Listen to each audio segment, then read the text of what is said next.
Lux presents Hollywood.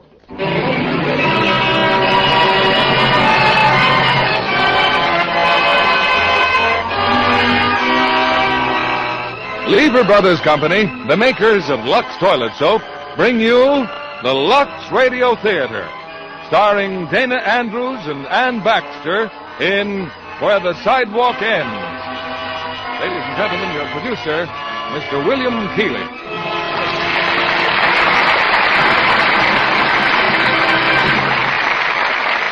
Greetings from Hollywood, ladies and gentlemen.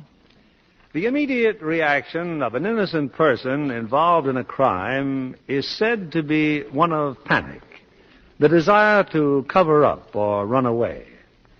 Fortunately, most people resist this very human impulse and instead turn to their police departments, which have just as many ways and means of proving a man innocent as proving him guilty. But in tonight's play, Where the Sidewalk Ends, our innocent victim is a policeman noted for his hatred of criminals, only to find himself wanted for murder. Starring in his original role, we have Dana Andrews, whose characterizations are always noted for their sincere artistry. And co-starring with him in this exciting 20th Century Fox drama is Ann Baxter, another artist of undeniable talent and beauty. Well, the excitement of the Academy Awards is over. But I'm sure that if you'd been on hand to cheer the stars as they made their glamorous entrances into the theater, you wouldn't forget such a galaxy of Lux beauties for a long time. Hollywood stars are Lux lovely because their award for complexion care goes to Lux Toilet Soap. Here's Where the Sidewalk Ends, starring Dana Andrews as Mark Dixon and Ann Baxter as Morgan Taylor.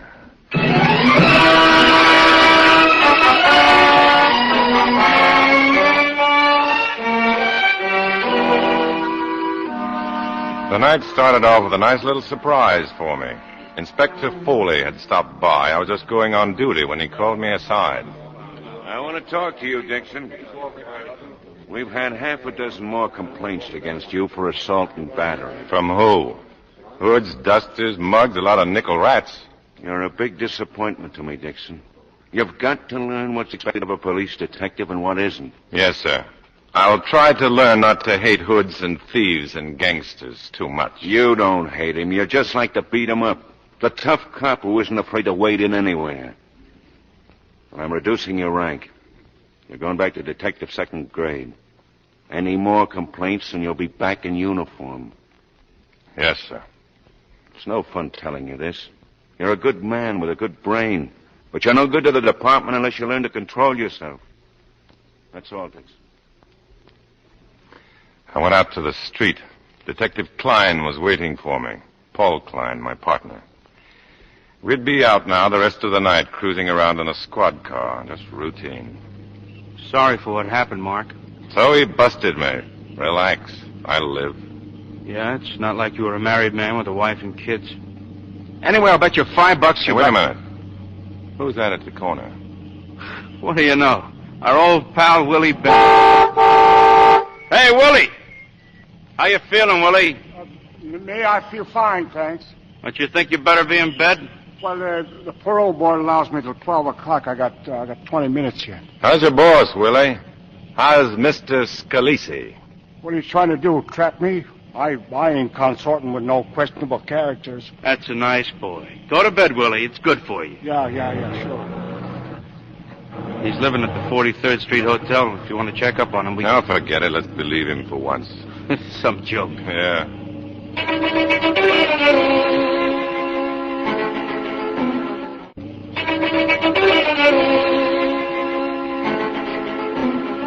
No, we didn't check Willie Bender. It's too bad.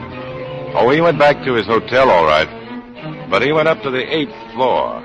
A dice game was going on, and the host was a man named Tommy Scalisi. I thought I'd better stop by, Tommy. I just bumped into Dixon and Klein. They give you any trouble? No trouble. Who's at the table? Somebody Payne picked up, a Mr. Morrison from Texas. He's very rich and getting richer. He's winning? And I'm not very happy about it. The girl with Morrison? No, she's with Payne. He brings them both here. Go on in and sit down. Oh, 6 is my lucky number, gentlemen. Yes, sir. I'll shoot the works. The whole 6,000. All right, are you taking any, gentlemen? I'll take 2. All right, you're covered, Mr. Morrison.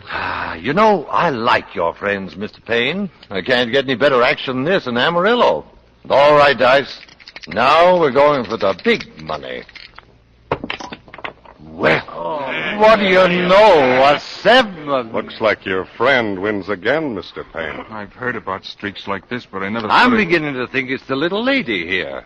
Miss Taylor, I thank you. Well, I hate to interfere with your good luck, Mr. Morrison. But if you don't mind, I'd like to go home. Nobody's going home. Ken, you know I have to be at work at 8:30. Well, that's right. You can't keep a working girl up all hours. Let's all go together. Mr. Morrison, you're 19 grand into us. Well, you'll get it back. I'm not leaving town for a week. Tell him you changed your mind. You want to stay. No, Ken. I told you I had to leave by midnight. You can't do this to me. I'm not doing anything to you. I brought him here. Oh, so that's it. Yes, that's it, and you're fouling me up again. That's all you ever do is foul me up. You're telling Morrison to stay. No, I'm not. I said you're telling him to stay. You asked for this, Payne. Stop it! Please! Stop it!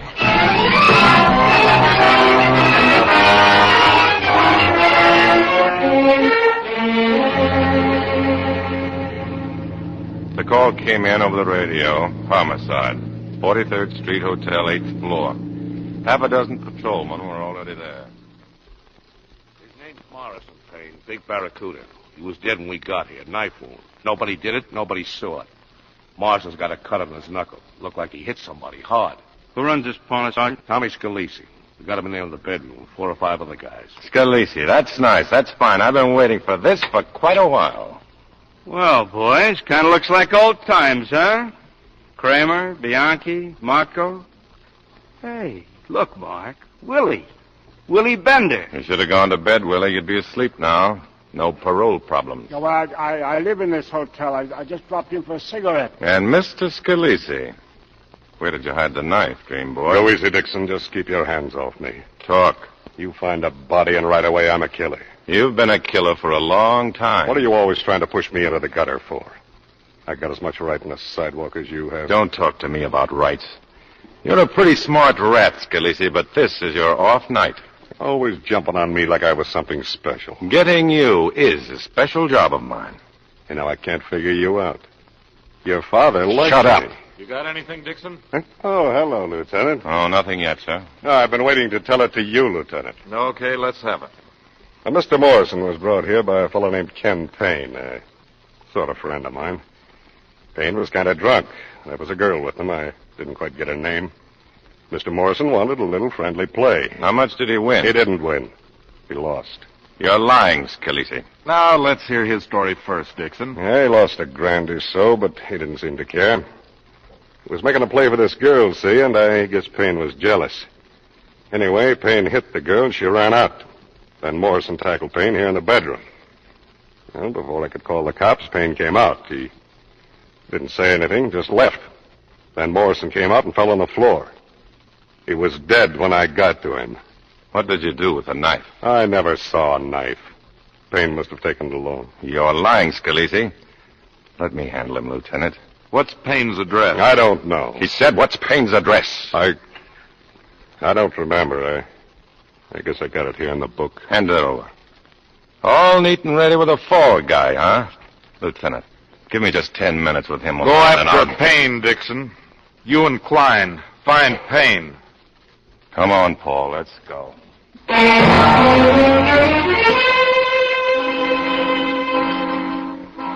I went to Payne's place alone, so Klein could do some snooping around on his own. We'd save time. The address was a rundown apartment house. Next to the entrance were a few steps leading down to a basement apartment. I could see an old lady sitting there by the window knitting. Payne's apartment was on the ground floor. I was about to knock when I heard a voice inside. We'll call his room, will you? Morrison. Ted Morrison. Tell him Kenneth Payne is calling. Well, have him paged or something. Okay, hold on. Trying to get Morrison on the phone, huh? Who are you? Detective Dixon, 16th Squad. Get out. Maybe Morrison's trying to win his money back. Oh, don't give me that. He was cleaning up. How much? And he's got to cut me in. After what you did to him? He started it, coming up like that and slugging me. That piece of adhesive under your eye. Yeah, he must have hit you pretty hard. Why don't you just wise up? Hello? Well, leave a message then. Yeah, he knows where. Thanks. Now get out. I don't like cops. Morrison isn't going to call you back, Payne. He's dead. Dead? You're lying. Scalisi's trying to frame you. Says you knifed him. Go home. Now, look. I'm trying to help you out. Scalisi and his boys are hanging a murder on you. They knocked him off to get their money back. Now, come on. Now, get your hands off of me. Get out of here. Get out! Look, you swing at me again, and I'll... You what?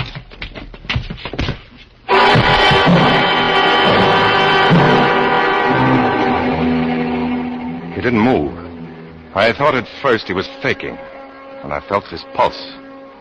But I knew before I touched his wrist, he was dead. Dead. And I'd killed him. And then suddenly the phone was ringing. Hello? Mark, this is Paul. Did you find Payne? Can you hear me? I said, did you find Payne? No, he isn't here. I picked up some stuff on him you should know. If you find him, go easy. He's a war hero. Got a hat full of medals and a lot of newspaper friends. I thought I'd better tip you off just in case he starts getting tough. You still gonna wait for him there? Yeah, I guess I'd better. I'll call you back later. Okay. This was it. End of the line. I couldn't control myself, the inspector said. And now I'd killed a man. It was an accident, a mistake, sure. But who would believe me? Who would believe me now? And then as I stood there, I saw the way out. The perfect way out. But I'd have to act fast. I dragged Payne's body into a closet. I found a suitcase, one of those heavy GI cloth bags. Payne's name was on it, stenciled in big letters. I went through his bureau, tossed his clothes in the bag. In the bathroom, I found a roll of adhesive tape, and I put a piece of it under my eye and phoned for a taxicab. Then I put on Payne's coat and his hat and walked out. The old lady was still sitting by the window. I was careful, though, that she didn't see my face.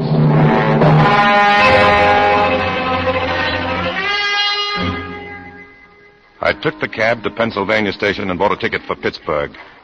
Then I checked Payne's hat, coat, and the bag in the locker, took off the adhesive, and went back to his apartment. It had all taken less than 30 minutes. But when I walked in, someone else was there.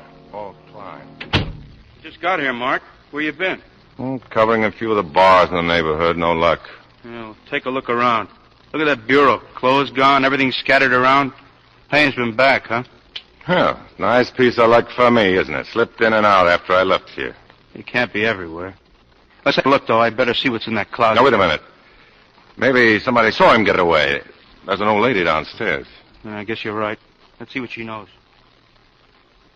Now, there's nothing to get alarmed about, madam. We just want to find out if you know Kenneth Payne. Yes, I know him. Have you seen him tonight? Yes, he left in the taxi maybe half an hour ago. I must have fallen asleep, and when the taxi comes, I woke up. I saw Mr. Payne go away. He had the suitcase. That's all we wanted to know, madam. Thank you very much. He's running for it, huh? Yeah, we'll get him. You cover the yellow cab stands around the neighborhood for the driver. I'll cover the independent garages and meet you back at the precinct. Oh, I'd better keep the cruise car. Yeah, sure. See you later, Mark.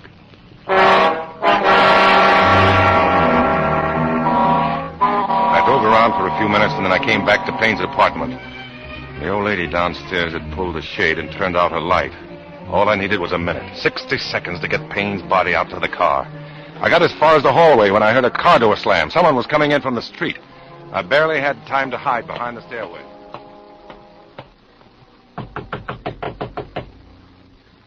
All right, Payne. Open up. I know you're in there, so open up. Now, look, you dirty rat, open up or I'll... He opened the door and went in. But in no time at all, he was on his way out again, muttering to himself. I carried Payne's body out to the car. I knew what to do with it. 40 minutes later, I was back in the squad room of the 16th Precinct. We're starting to get a few breaks, Mark. We got his hat, coat, and his suitcase. Benson went down to Penn Station. One of the porters said he saw Payne's ticket in the locker. Anything else? Yeah, I got the cab driver. Signed statement. They picked Payne up at the apartment about 1:10. How could he be sure it was Payne? The guy had a piece of adhesive under his left eye. Not only that, the driver said his name was on the suitcase. Benson just got hold of something else. Oh, hello, Lieutenant. Ticket agent at Penn Station remembers selling Payne a ticket to Pittsburgh. It's pretty clear he's trying to throw us off, sir. 10 to 1, he's holed up right here in town somewhere. Any line on the girl yet, Benson? Nothing yet, sir. I'm still calling. We'll see that Payne's description is teletyped to Pittsburgh just in case. I'm going home for a couple of hours. Klein, you and Dixon knock off. Report back at 8. I'll call if anything breaks. Yes, sir. You look beat, Mark. Don't you feel good? I'll see you in the morning. So the inspector busted you to second grade. Don't let it eat you, Mark. Go on, get some sleep.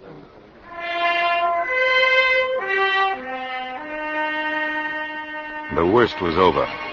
Sure, they'd find Payne's body sooner or later. Well, let them find it. That body could put Scalise where he belonged. The death house in Sing Sing.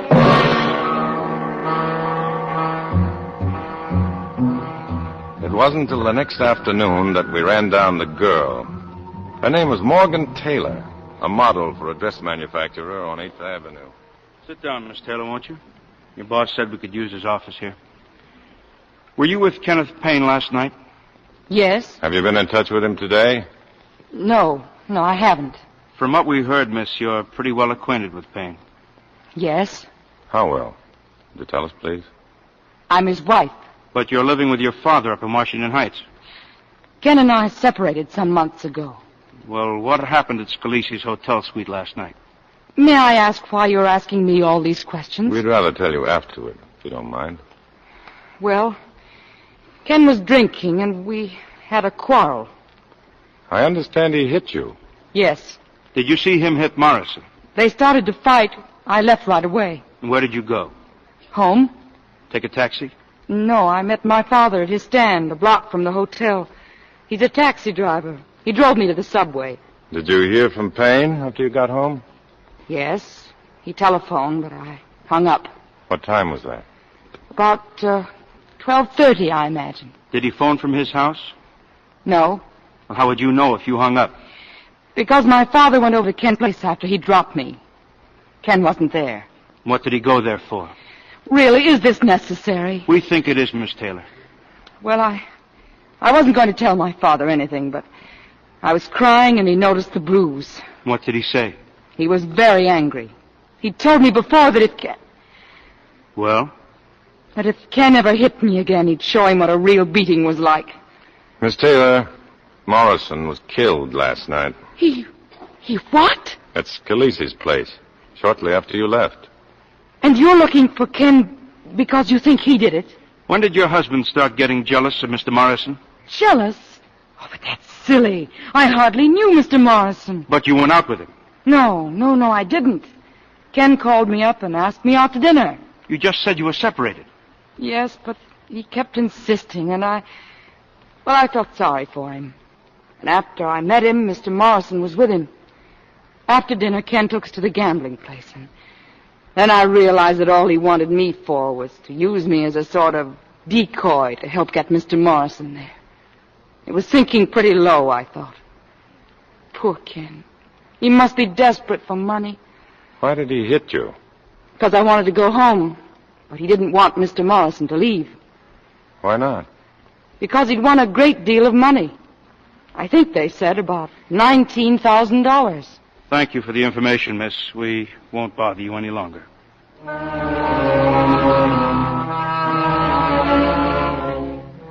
We turned our report in to Lieutenant Thomas. But I couldn't get the girl out of my mind. I'd have to see her again. There were things I had to find out. At 6 o'clock, I was back on 8th Avenue waiting for Morgan Taylor.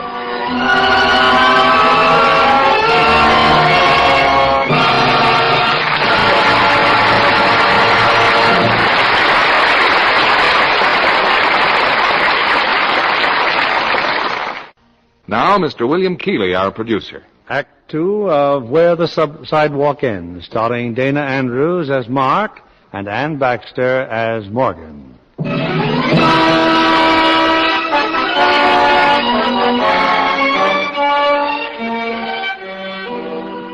I waited for Morgan Taylor in the lobby of the building with no more idea of how all this was going to end than the people milling about me.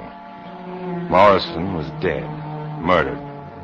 And as sure as I was standing here, Scalise had killed him. But Kenneth Payne was also dead. Two of a kind, Scalise and I. Well, we'll be on time. Don't worry about it. Oh, hello, Mr. Dixon. Well, did you find Ken? No, not yet, Miss Taylor. But you think I know where he's hiding, is that it? Where are you going now? I'm going home. Do you mind if I come along? That's a nice way of putting it when you're out to give me the 3rd degree. No, this is no 3rd degree. This is strictly off the record. Are you having dinner with anyone? Are you inviting me? Yes. Well, if you don't mind my going home first. This way, Mr. Dixon. We'll take the subway.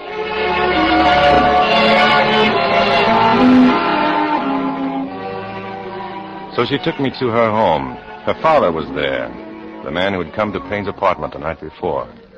He was a nice guy, but full of questions. Well, what do the police think, Mr. Dixon? I mean, any other suspects besides Ken? What about the gangster, that Scalise fellow? Well, the department thinks he's clean on that job. He's been released on bail, on a gambling charge only. But you got your own ideas, huh? Well, he lied about Morrison being a loser. Your daughter says Morrison was about 19,000 ahead. Scalise's had a record as long as your arm. Ain't the first time he's been mixed up in a murder. All the same, I wouldn't tell people about going to Payne's place to beat him up. I don't care who knows about it. He had it coming for a long time. But when he and Morgan... Dad, please. Mr. Dixon isn't interested in my life story. Well, I'd like to know what Mr. Dixon would do if he had a son-in-law like that. Well, I guess I'm ready, Mark. Good night, darling. Nice meeting you, Mr. Taylor. Yeah, sure. Right, honey. Have fun. I took her to a place called Martha's Cafe. She was deserving something a little higher class, but I knew if Paul Klein wanted to find me, he'd be likely to try the cafe. Well, Mr. Detective, where you been hanging out? Hello, Martha.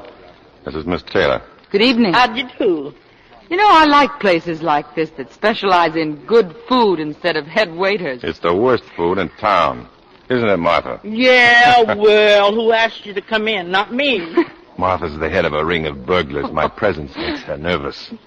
Well, bring us 2 of your dangerous dinners, Martha. You want wine?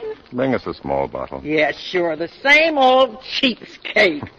Well, I hope you come here often, young lady. For 5 years, this man sits in my restaurant frightening everybody away. Now with a beautiful lady, he looks almost human.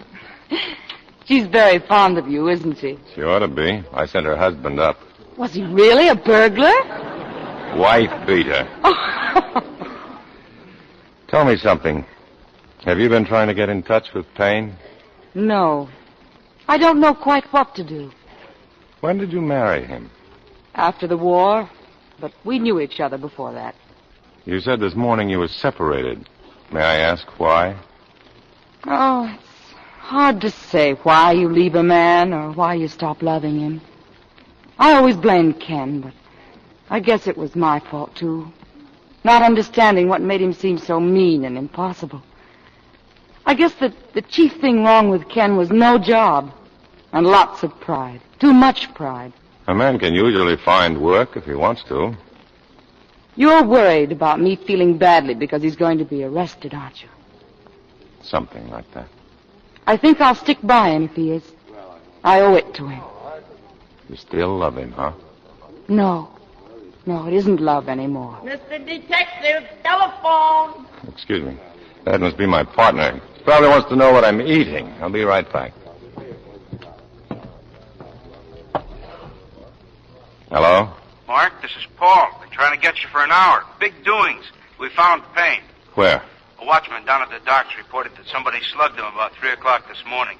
Benson and Schmidt went down to talk to him, but nothing made sense. Nothing stolen, nothing missing. Till the watchman remembered the man held something like a body. Well, we started dragging the river. It's Payne, all right. But how could they Hang tell on, us? Mark. Lieutenant Thomas wants to talk to you. This is Thomas. We're meeting in Payne's apartment in 15 minutes. Be there. Okay, Lieutenant. What's the matter, Mr. Detective? You look sick. Give me the check, Martha. You gotta leave the beautiful girl just when she's beginning to like you. Serves you right for being a detective. Something happened, Mark? Yeah, I've got to leave right away. Oh, please, go ahead and finish your dinner. It's really very nice. That's the best chicken and rice in town. I'll call you just as soon as I can. I'm so sorry, Mark. Good night. You like him, huh? I think he's very nice. You know what that fella needs? A family. He's got nobody. All he thinks of day and night is his job. A fellow like him ought to be married to a beautiful girl, have a home and kids. Oh, you're wasting your propaganda, Martha. I'm married. Buzzing a married woman? Just wait till I see that go.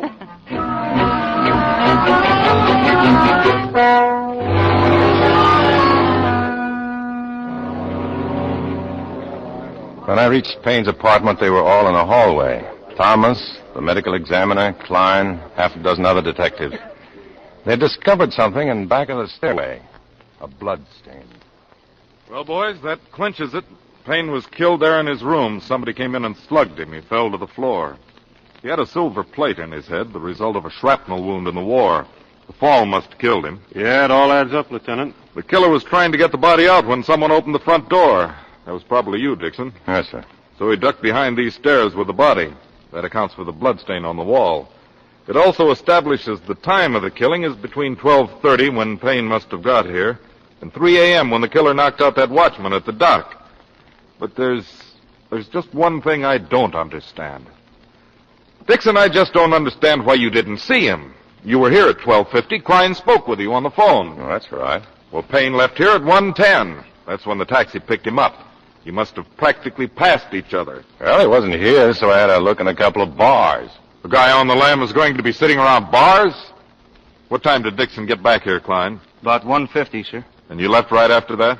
That's right. We started chasing Payne. But he lays a fake trail. He goes to Penn Station and then straight back to this apartment. The police have been here, he figures. They won't come looking again.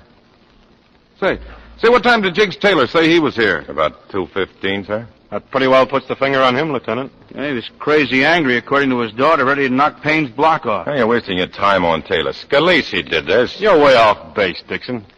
I'm telling you, Scalisi knifed Morrison, then he was afraid Payne would talk. So he sent someone after him to finish him off. That doesn't stand up at all. Whoever killed Payne killed him by accident.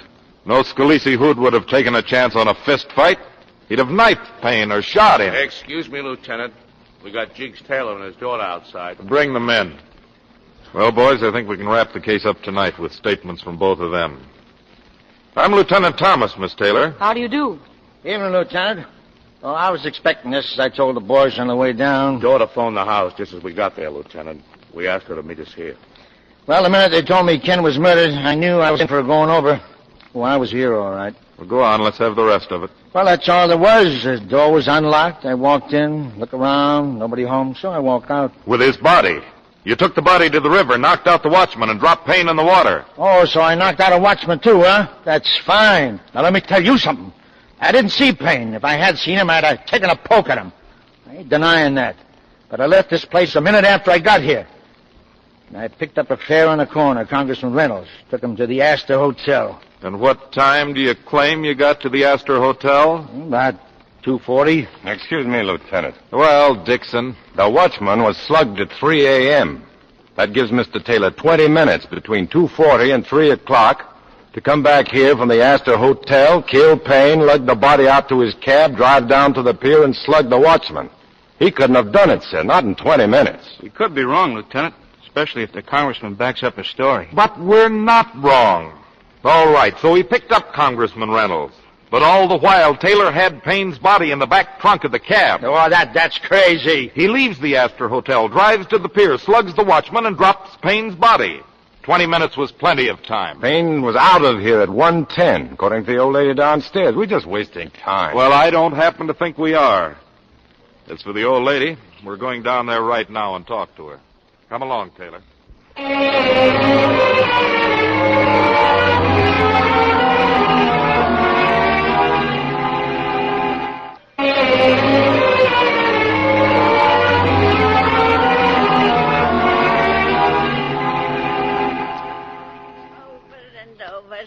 any foolish questions. I tell you again, I saw Mr. Payne last night.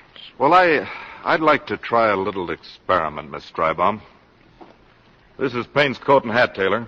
I want you to put them on. Oh, now, wait a second. What for? Sure, you were here last night at 2:10, but that was your second visit.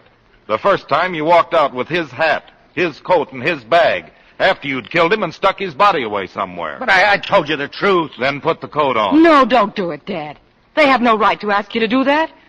What are you trying to prove? That Mrs. Strybaum here did not see Payne last night. That all she actually saw was a hat, a coat, and a bag. But his face. Mr. Payne, he had a piece of adhesive tape on his face. So what? Dixon, get some adhesive tape, put a strip under your left eye, and then take this hat and coat and walk out to the street. That's comic strip stuff, Lieutenant. If Mrs. Traubon says she saw Payne, how can we... Wait. Well? Last night, Mr. Payne, he did not wave at me. Did Mr. Payne always wave at you? Always. It was not Mr. Payne, no. He would have waved. Well, that's it, boys. Take Taylor and book him. Why, you're kidding. Am I? Take him along, boys. Please. I'd like to talk to my father. Alone. Sorry, miss. He's under arrest. Dad, please. Did you see Ken last night? So help me, honey, I swear by your ma. Never saw him or laid a hand on him. I believe you, darling. Don't worry. Please don't worry.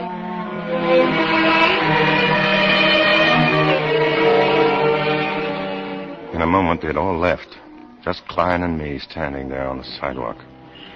Well, we got a hand at the Thomas, huh? He sure wrapped this one up quick. Stop talking like an idiot. He bungled it. Oh, now, wait a minute. That's not fair. Don't tell me what's fair. I know Scalisi did it. Scalisi did both jobs, Morrison and Payne. You can't go against the facts, Mark. I'll bet Taylor admits everything. Hey, where you going? I'm going to find Scalisi and get it out of him. Now, wait a minute, Mark. You know the boss's orders. Let go of me. Look, I'm giving it to you straight, like a friend.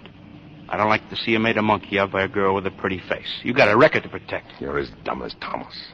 Come on, get in. I'll drive you home. You're driving me nowhere, you dumb lug. Now let go of me or I'll paste you. Okay, Mark. Okay. I guess you know what you're doing.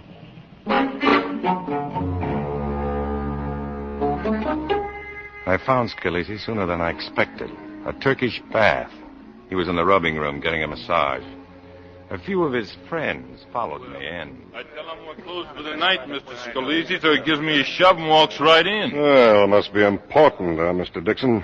Get dressed, Scalisi. When I'm ready, Mr. Dixon. I said get dressed. Now, wait a minute. I'll give you one warning. Just don't touch me again. Why not? You don't have a knife now, do you, Scalisi? We found the one you used on Morrison. That's a laugh. Is it? It's always a pleasure to watch a cop four-flushing.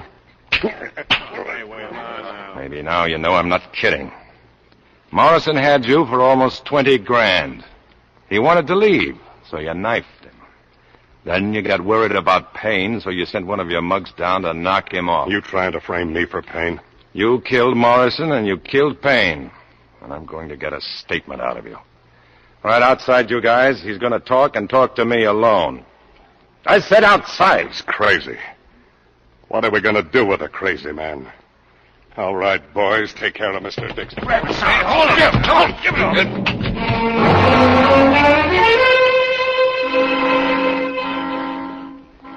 I'd known what my chances were when I went looking for Scalisi.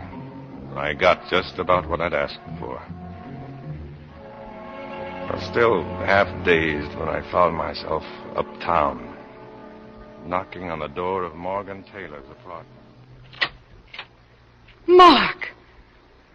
If you don't mind, I'd like to talk to you. You're hurt. What happened? I could use a drink. Sit down. Where the devil am I? I keep coming and going. I don't know why I came here. I'm sorry. I'll go. You can't leave like this. Here, drink it. Thanks. Why did I come here? I must have had something on my mind. What happened? A run-in with Scalisi and his pals. Shouldn't I call the police? No. Leave the police out of this. I made a big idiot out of myself tonight. Bigger than usual. Did I bungle this one? Come with me. I'll try to fix your head. I suggest you use an axe. Why did you fight with Scalisi, Mark? Did it have anything to do with my dad? In a way, yes. You don't think Dad did it? Well, what I think doesn't matter a row of nickels. The important thing is that you need a lawyer. I guess that's what I came here for. You need a big-time lawyer. Here, hold this bottle. One that can't lose. But if Dad's innocent, I don't see why... Innocent people can get into terrible jams, too. There's one false move, and you're in over your head. How much money you got, you and your father, for a lawyer? None. No savings? Very little. Payne got that, too, huh? Yes. Now hold still. Oh, Mark, you look just awful. I feel just fine. Well, thanks for the facial. Now what? Well, I'll get out of here. I'll phone you in the morning. And you wait here until I do. Don't go out. Wait till I phone. You're not fooling me, Mark. You do believe Dad didn't kill him. Your father never touched him. Then you know something.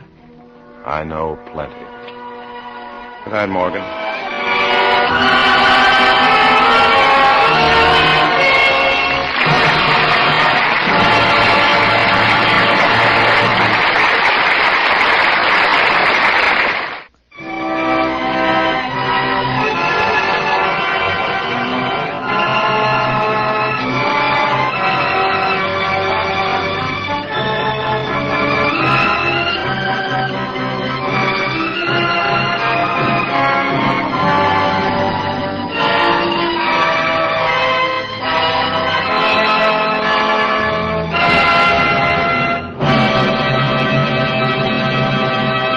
The curtain rises on Act 3 of Where the Sidewalk Ends, starring Dana Andrews as Mark and Ann Baxter as Morgan.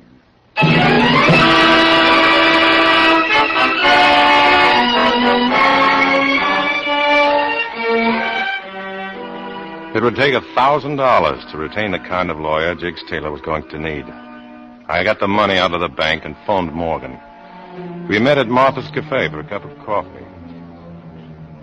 Why are you doing this for me, Mark? I never heard of anything so generous. Forget it. Well, I've left the money with Ackerman. He's a great lawyer. He'll see you later this afternoon around 5:30. Did anyone ever tell you you're a very unusual person? I doubt if your boss would agree. Or doesn't he care if you run out like this? I didn't tell you, did I? He fired me. I'm the notorious Morgan Taylor. Bad for buyers. Might take their minds off the dresses. Sorry to bust in, Mr. Detective. There's a phone call for you. Well, you want to answer it? No, I'm busy, Mother. Oh, it's wonderful the way he looks at you, Miss Taylor. He hasn't even touched his coffee. He just drinks you up like with his eyes because you're so beautiful. Cut it out. What's the matter? I'm trying to help you. You don't even know how to talk to a girl. Look, if somebody's waiting on that phone, It's you'd better Mr. get out. Klein, Mr. Klein. Somebody named Inspector Foley is looking for you. Well, I'll tell him you're not here. Thanks. I guess I'd better check in, Morgan. I may be a little while. If I were you, I'd go right over to Ackerman's office now. It may even be better if you see him alone. Then wait for me at my hotel. That's 230A East 54th. Whatever you say, Mark. And thanks. Thanks for everything.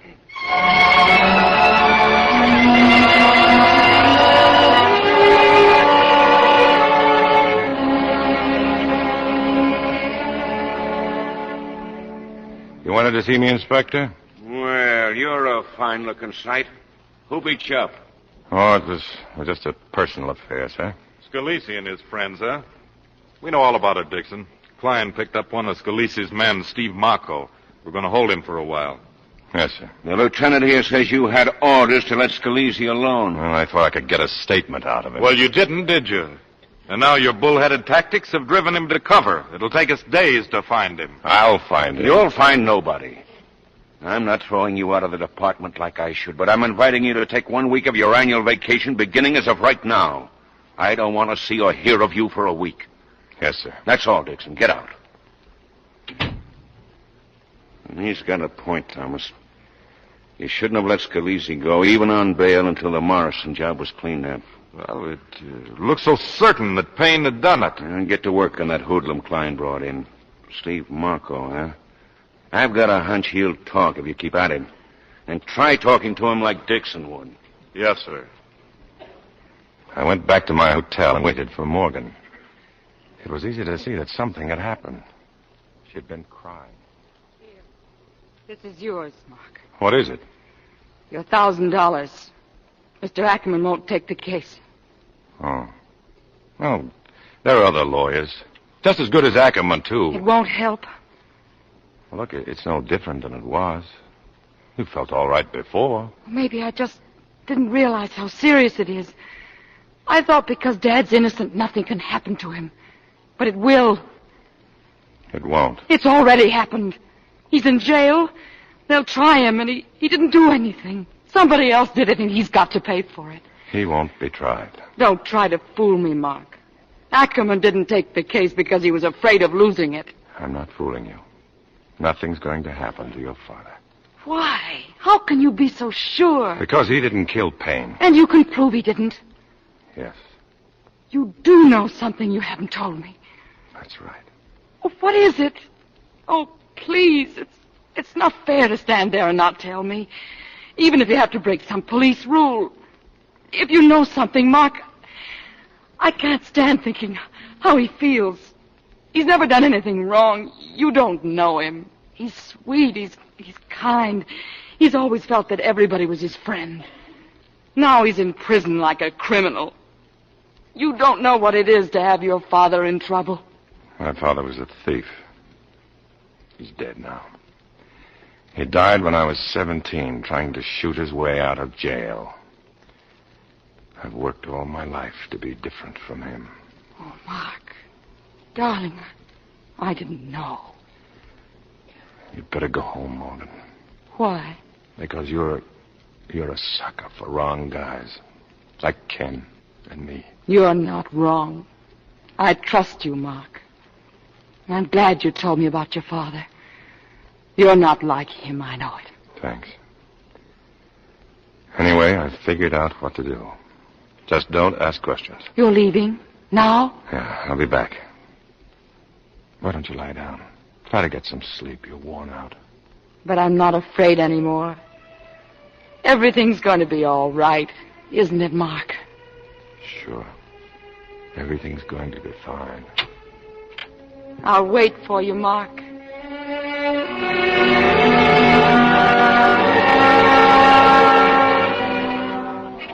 Yes, I figured out what to do. I'd have to find Scalise. I'd have to find him right away. So I went looking for Willie Bender, the two-bit hood still out on parole. But I wasn't doing nothing, Mr. Dixon. Just standing here reading my paper. Lay off for me, will you? I'm not interested in what you were doing, Willie. You're up for parole violation on Monday. 3 more years, isn't it? Well, there's nothing you can do, Mr. Dixon. Well, I can say I sent you up to Scalise's hotel using you for a stoolie. You're trying to get me to talk about the Morrison job? No, something a lot easier than that, Willie. Just tell me where I can find Scalise. Now. Tonight.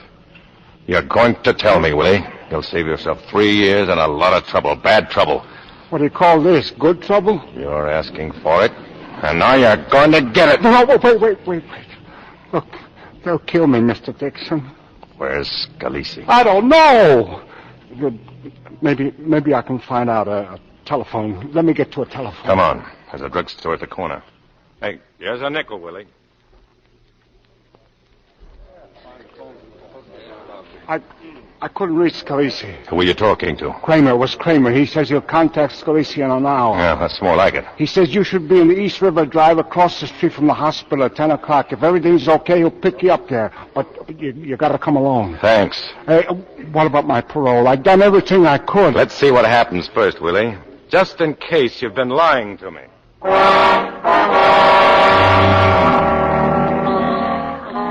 Back at the hotel, I asked the clerk to call a messenger.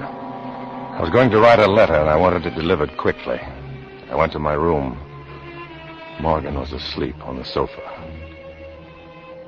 I sat down at my desk and wrote the letter. I addressed the envelope to Inspector Foley to be opened in case of my death. I walked over to the sofa. Morgan. There was so much I wanted to say to her, but nothing I could say. At 10 o'clock, Kramer was waiting for me on the East River Drive. Come on, Dixon. Get in the car. Wait a minute. Who's with you? A couple of friends. Scalisi? No, but he's willing to see under certain conditions. What conditions? You gotta park your gun. Okay, here. What else? I gotta frisk you. Well, do it in the car. We're wasting time. It's all right with me, Mr. Dixon. Let's go.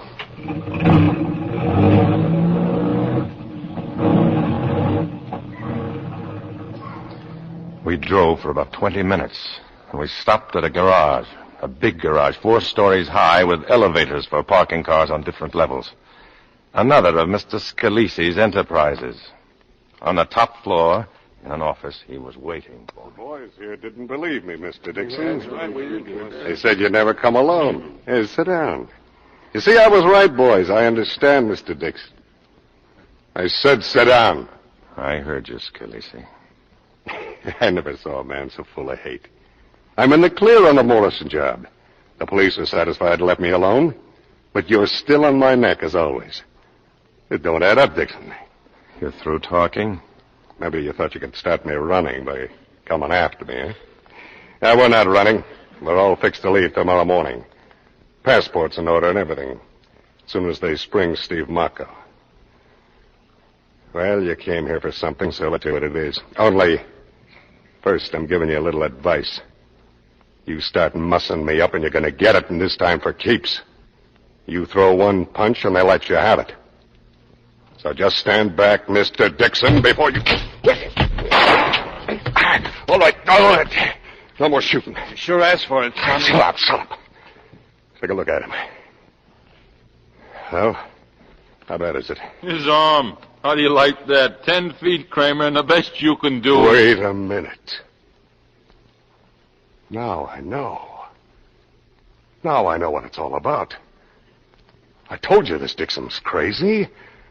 Sure, he asked for it. That's what he came here for, so we should rub him out. Get your stuff, Kramer. Fix his arm. Now, that's a great way to frame somebody. Get yourself knocked off. Guy's got to be out of his head for that. I didn't know a guy could hate that much. No, Dixon, not even you. You got it all figured out, huh, Scalisi? And all because your old man set me up in business. Yeah, I should have known it the minute you tried to hang the paint job on. Yeah. You were the first cop to get to Payne's apartment. You found Payne, you slugged him, you killed him. And you've been walking around ever since. Half cop, half killer, the man who hates crooks. The law that works by itself, the cop who can't stand to see a killer loose. So what are you? A hood and a mobster just like your old man. Answer that telephone, somebody. Hello? Who?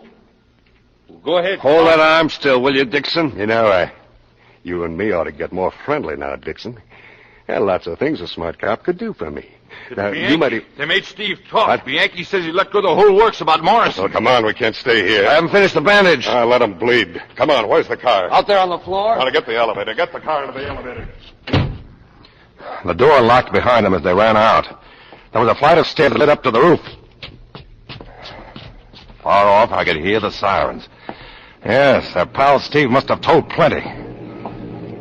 But then I heard something else, the whir of machinery. The motors that ran the elevators. The shed was right here on the roof. I kicked in the door and pulled every switch I could find. And then I waited for the squad cars.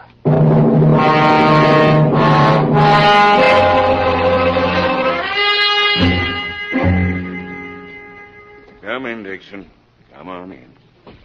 Well, what's the doctor say?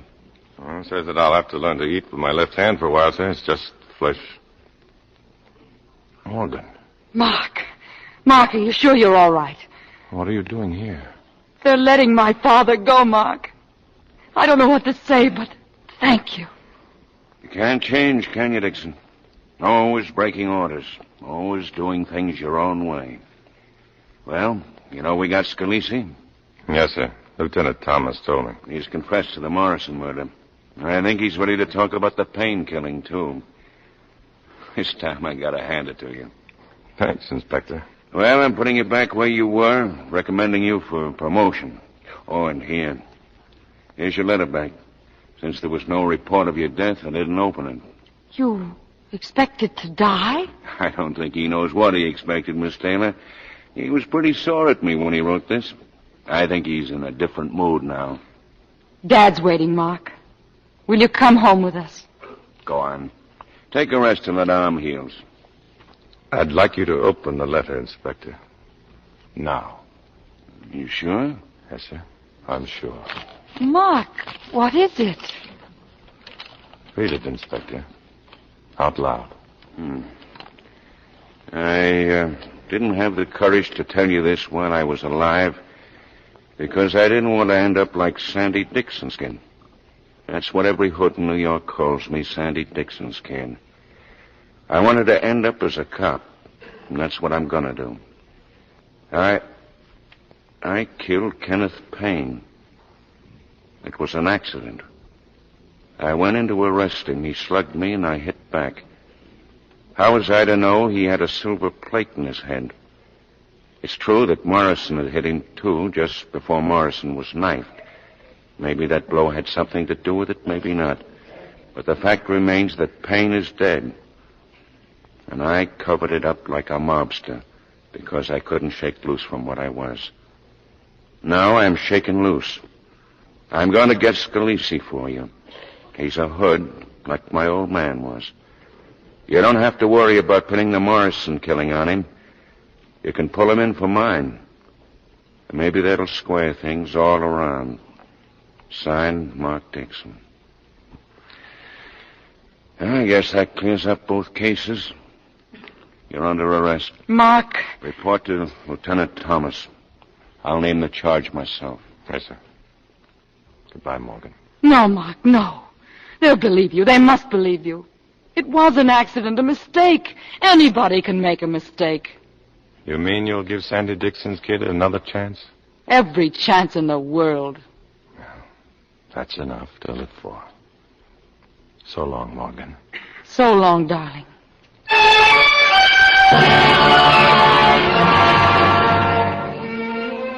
Inspector, please. It's wrong to arrest him. You don't have to. Please. I have to. Just the same as he had to. But he's got a chance, Miss Taylor. You and I are going to make a pretty good pair of witnesses for him. He's got a fine chance. Thank you, Inspector.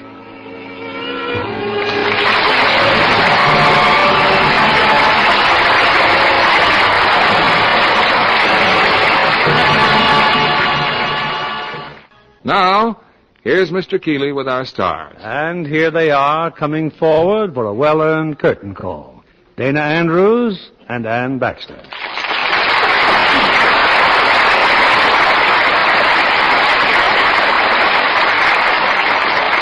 Well, Dana, have you been cruising in your ketch lately? Fishing again at Ensenada, Mexico? No, Bill, I've been in the water and under it, but not on it.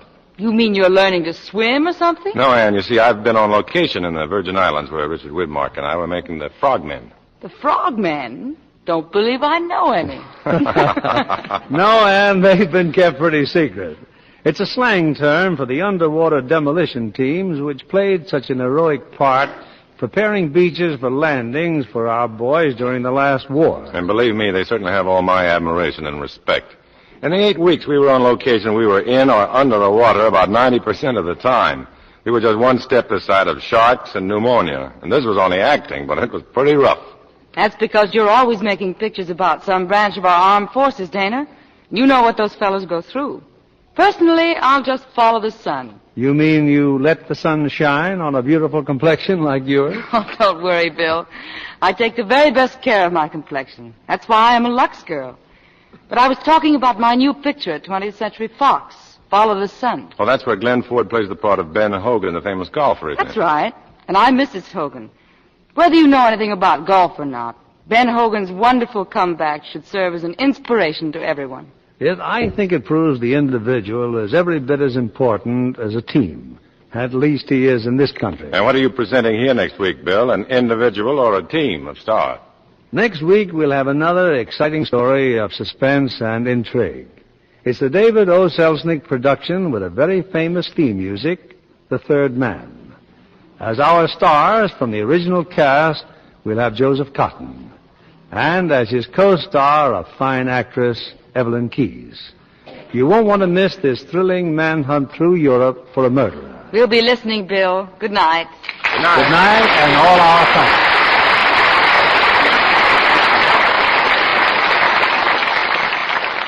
The KNX Drama Hour on KNX 1070 News Radio. Dana Andrews appeared by arrangement with Samuel Goldwyn. Heard in our cast tonight were Bill Boucher as Scalise, Kay LaBelle as Martha, and Leo Cleary as Jig. Our play was adapted by S.H. Barnett, and our music was directed by Rudy Schrager.